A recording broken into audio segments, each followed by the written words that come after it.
49. Ah, Kayo po? 48. Magkasunod lang. Magpi-15 na to kasi ako ng by December.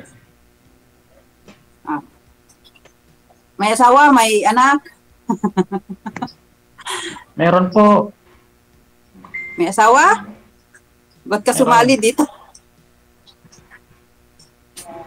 Ba't ka sumali? May asawa ka na pala.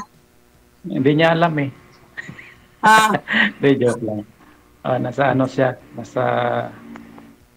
Sa Marikina. kasal kayo, tapos nag-ano ka dyan, baka baka Hindi, matulfo. siya. Baka matulfo. 10 years na, 10 years na. Hiwalay?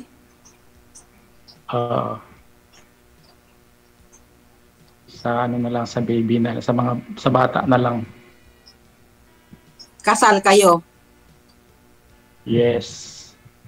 Opo. Nasa din siya nga, nasa labas din siya ng Pilipinas. Yung mga nakausap po ninyo dito dati, sir, may nakatuluyan po kayo doon?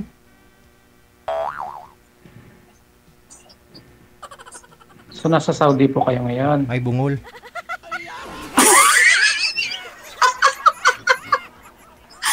Oo, nasa Saudi ako. Kinausap ka ni DJ, tapos iba tinagot mo. Ay, di ko narinig si DJ. Sabi niya, may nakausap, ay, ano pa yun? May nakatuluyan ka na ba daw na ano na yung kausap mo dati? Ano na daw nangyari? Hindi po eh. Gusto akong papuntahin sa Mindanao eh. Ay, naku po. Taga Mindanao din ako. Hindi pa nga kami nakita sa personal. Taga Mindanao din ako. Saan po kayo sa Mindanao? Bukidnon. Taga Bukidnon din yun. Na ano pangalan? Baka kapitbahay ko lang yun. My God. Bella. Ha? Bella? Bella yung pangalan niya. Piliedo. Baka pareho lang kami ng barangay. Pareho kami lungsod. Ano ba? Ano po? Guro. Bawal. Apelyido niya, Guro. Huwag niyo pong i-mention pangalan ng ibang tao dito. Bawal ho yan. Okay po, Daisy. First May name, asawa din siya eh. first name pwede. No, Bawal bawal. yung asawa niya noon. Bawal lang ho yung apelyido. Kasi wala ho siya dito ngayon sa atin. Kaya bawal. Okay po, Daisy. Hindi ko narinig si DJ. Okay. Huwag daw magbanggit ng apelyido sa atong kausap. Iba, tayo lang pag-uusapan. Sorry po. Sorry kay Tayo lang pag-uusapan. Oh. Anong buhay-buhay Sorry, natin Bella. dyan? Baka ho kasi i-search ng iba yun eh. Ako, staff house. Nasa Laguna ako ngayon eh. Manila. Ilan anak mo? Isa lang po. Isa lang. Isa lang. Ako 3. Ako na magsasabi sa iyo sa My God. akin. Ako 3 anak. Pero hindi ako kasal. Hindi ako kasal. Wala na.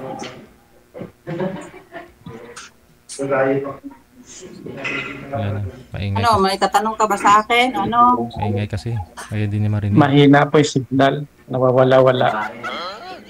Ano na? Lakas naman ng signal ah. Ako, lakas ng signal ko. Signal number 10.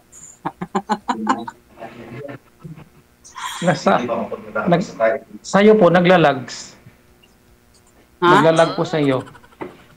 Hindi naman. Naglalag. Ako, Ayun, hindi. Kitang-kita naman kita dito. Pero naka-freeze po kayo, naka-freeze. Ayun. Galaw, Ayun na. galaw. Ay, gumalaw ka na. Kasi kanina naka-steady lang po kayo. Igalaw, igalaw. Ayan. Naka-steady lang po kasi kayo kanina. Tapos may 3 dot na naglalag siya.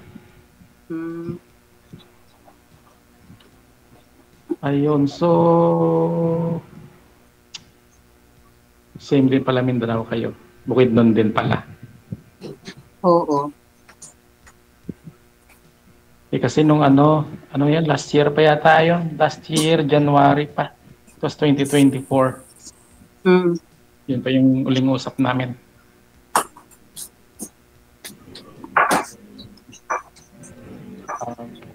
Malalaki na po ang anak niyo. Oo, 19 na yung 19 na yung bunso ko. Oh, Babatiin bunso, ko pala 19 din. mamaya, DJ ha. DJ, pwede bumati sa anak ko. Batiin niyo pa, ma'am. Pwede? Babatiin ko lang muna anak ko ha. Pinabati ko lang yung anak ko na si Leanne Joy na happy birthday. Happy 19th birthday anak. Happy birthday. Sana nasa mabuting kalusugan ka at I love you. I miss you always. Yun lang, DJ. Thank you. Bye.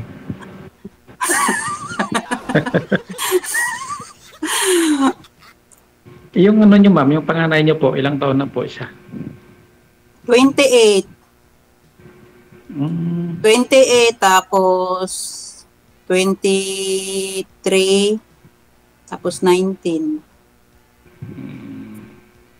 Tapos malalaki na. Oh, malalaki na. May apo na ako. Lula na ako, lula na. Di pa naman halata. Dalawa na apo, Diyos ko po. Diyos natin. Diyos natin pala. Diyos natin pala. Makasarili eh. So, kailan huling uwi niyo po dito sa Pilipinas? Matagal-tagal pa, next year pa kasi nag-extend kasi ako isang taon mahigit. Mas maganda yun, may extend pa yung kontrata.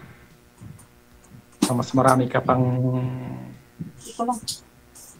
maipon. Ay, nasunog Sorry, na. sorry. Nasunog na ilulutuin. Ayan po, naglalags po kayo. Saglit lang, saglit lang. Pero naririnig kita. Nag-call kasi ang easy. Yung tubig ng easy, kaya bigla kong nawala. Nagtulo kasi yung easy. Biglang yung tubig. Sorry, DJ. Nagkaroon ka ba ng relasyon na bago pagkatapos ng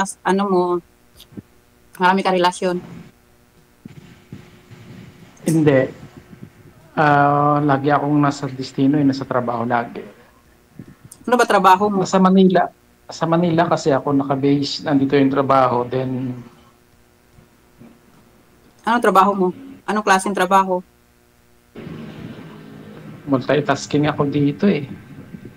Driver, tapos technician minsan. Okay. Ako,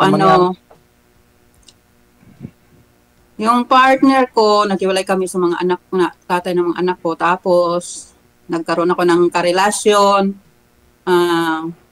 After maghiwalay kami ng partner ko, after 1 year, nagkaroon ako ng karelasyon. Tapos, yun, magaling. OFW din yung naging karelasyon ko last. Nasa 5 years yata kami or 6 years. Tapos, nandito siya din sa Saudi, kaso dapat sabay kaming uuwi this year. Dapat sasabay kami uuwi. Tapos, umuwi siya nauna umuwi, ang galing. Kaya doon umuwi sa ibang babae. Yun lang. Sayang naman yung 5 years. Ay, nako. Mahirap magtiwala talaga. 5 years. 5 years na yun, ma'am. Sayang yung yung pagsasama niyo yung relasyon niyo ng 5 years. Oo, sayang. Sayang talaga kasi nakipagrelasyon naman ako, hindi naman ako nagrerelasyon ng habang may karelasyon, nakipagrelasyon sa iba, hindi. Talagang focus lang ako sa kanya dapat. Tapos, yun nga lang, umuna siyang umuwi nung Mayo. Dapat sabay na nga kami uwi kasi ang 2 years ko sana nung August, dapat ngayon this year, ngayong month, sana ako uuwi kami. Yun ang balak sana namin, sabay kami uuwi. Nauna na siyang umuwi, kaya wala. Nandun na sa ibang nandun na sa ibang nandun na sa ibang kamay. So, nandito siya ngayon sa Pilipinas, ma'am? Nandito siya sa Saudi. Nandito siya sa Saudi. OFW din siya. Pero hindi kayo nagkikita Okay. dyan sa Saudi? Ha? Hindi ko kayo nagkikita sa Saudi? Hindi. Bawal dito. O, paano yun, ma'am? Sinong sabing bawal? Bawal mahuli. DJ, masakit ang palo, no? Masakit ang palo sa every Friday. Saan po ba kayo sa Saudi? Riyadh. Mahigpit pa rin po ba yung Riyadh? Sabi ng mga tumatawag ko dito, okay na? Open? Hindi. Siguro sila nakakalabas pero Depende sa ayaw ko, DJ. Kasi depende sa amo mapipigilan siguro. pa naman. Pigilan ma'am? Ang utog. Mapipigilan pa naman, DJ.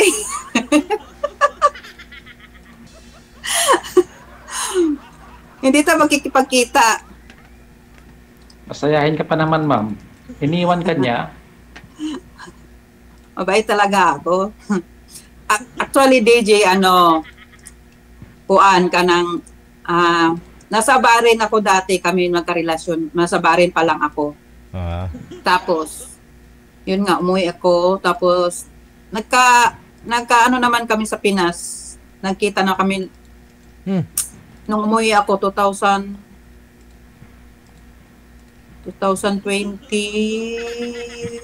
22.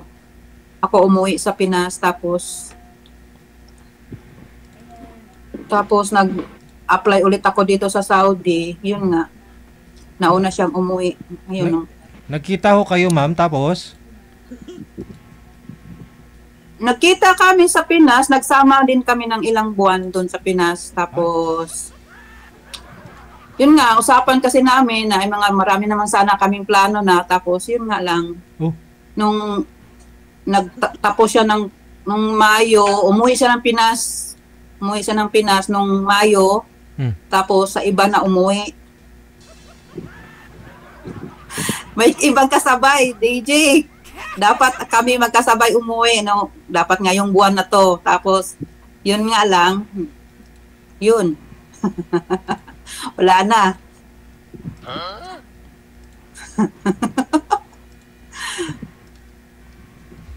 Hindi sabayan.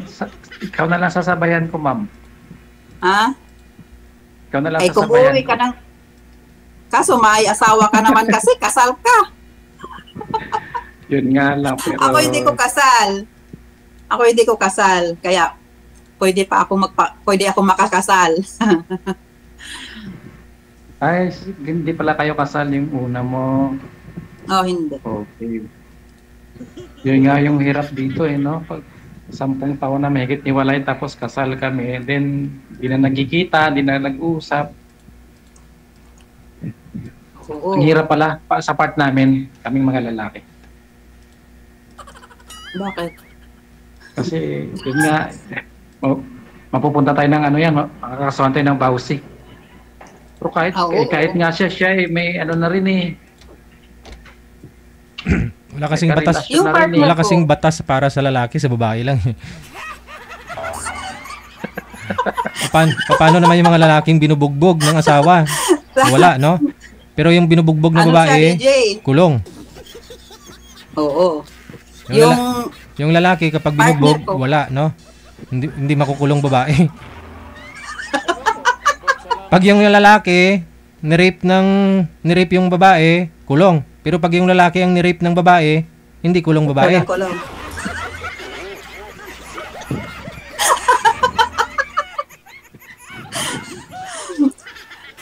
Yung partner ko, may kasama ng iba. Masakit mo. Sa akin din, nasa ano siya nasa Guam. Masakit, kaso okay lang.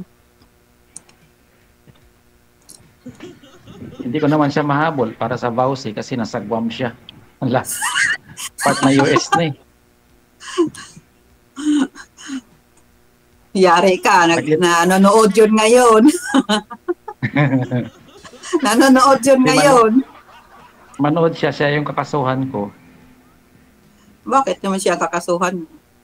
Adultery. O siya yung, nagkaroon din siya ng anak sa karelasyon niya eh. Ayun lang. O di ba? May kaso na siya doon. Ako nagtiyaga dito. Tapos yung anak niya dito, ang anak namin, ayaw pa niya ako payagan na pumunta doon sa bahay. Bakit? Anak mo naman yun. Doon sa bahay ng ano niya, yung mga magulang niya, nasa Marikina. Ako nga, pinapayagan ko. Pupunta doon sa bahay ng kapartner niya, o di, as long as na di sasaktan niya yung anak ko, okay lang. Unfair nga yun, ma'am, no? Kami Wala naman talaga dalawa siguro, gumawa nun. Wala siguro talaga ako swerte sa pag-ibig kay totoo naman ako sa kanila pero sila hindi totoo. Kasi ako talaga pag ako'y nagmahal, mahal talaga. Yung halos buong mundo ko nandun na lang umiikot. Sana all. Oo, totoo yun, DJ. Pag ako'y nagmahal talaga, isa lang, yung halos yung mundo ko nandun lang talaga. Kasi,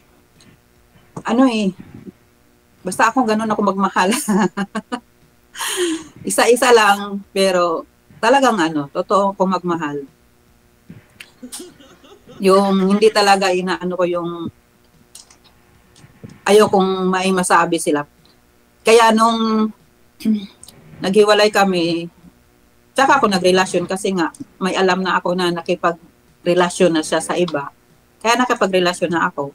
Tapos, siyempre, inaano ko pa rin baka sakaling pa kami ng partner ko para sa mga anak namin. Pero, meron na kasi siyang kinakasama kaya hindi ko na inaano.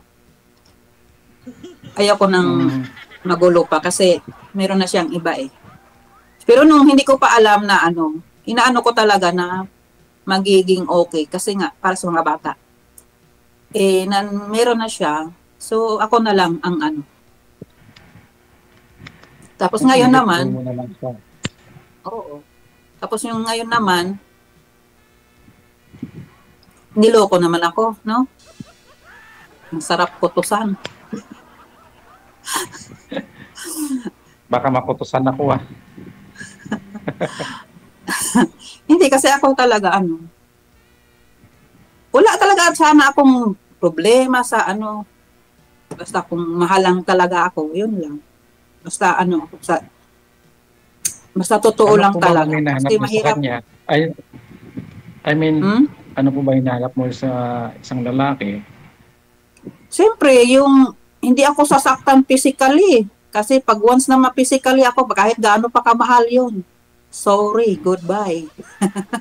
Tsaka yung nirerespeto kami. Nirerespeto ako, lalo na yung pamilya ko. Kasi ganun din naman ako eh. Marunong din ako rumispeto sa pamilya ng partner ko. O kanino yung Kasi kung walang respeto, mahirap. Tama po. Yun naman respeto ng irerespetuhin ako at irerespetuhin din yung mga parte ng pamilya ko. Kasi marunong din ako magrespeto sa'yo, marunong na ako rumispeto sa'yo at marunong din ako rumispeto sa pamilya ng kahit sino. Yun naman po ang dapat. Respeto ang sa isa't isa. Oo.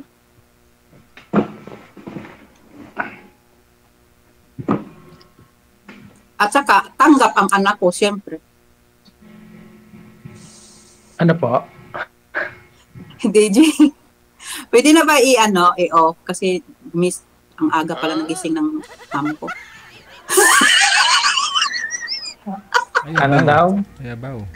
DJ, Uy, pwede ko na bang i-off? bakit to, ma'am? Ah? Kasi gising na yung amo ko. Ang aga nagising. Ang aga nagising. May gagawin po kayo, ma'am. Patulugin niyo po ulit. Ha? Patulugin niyo po May ulit. gagawin po kayo. Andyan na yung amo nyo. Oo, nandito na kasi. At saka Sige, ma'am. kanang DJ, pabati ulit ako DJ. Babatiin ko lang yung pamilya ko. May bayad na yan. Wala, libre to. Mega shoutout din ako sa aking pamilya dyan sa Valencia, Bukidnon, Lico. Ay, pwede ba, DJ? DJ, Nag-umpisa ka na eh. pwede ko bang batiin ng pamilya ko? Mm. At saka ano na lang, sa pamilya ang okay-okay dyan sa Don Carlos Bukidnon at saka Valencia Bukidnon, ingat kayo palagi sa inyong pagbubulantero. Soon, kasama na rin ako sa inyo. God bless. DJ, pwede na ba? Pwede na ba? Sige, maraming salamat. Sige, ma'am. Magandang gabi. Mag-chat na lang tayo, ma'am. Oo, kasi DJ, gising na si Amo, alas 5. Oras natin, 22 minutes after 8 o'clock, Philippine Standard Time. W2 Radio, powered by Gel FM 90.7.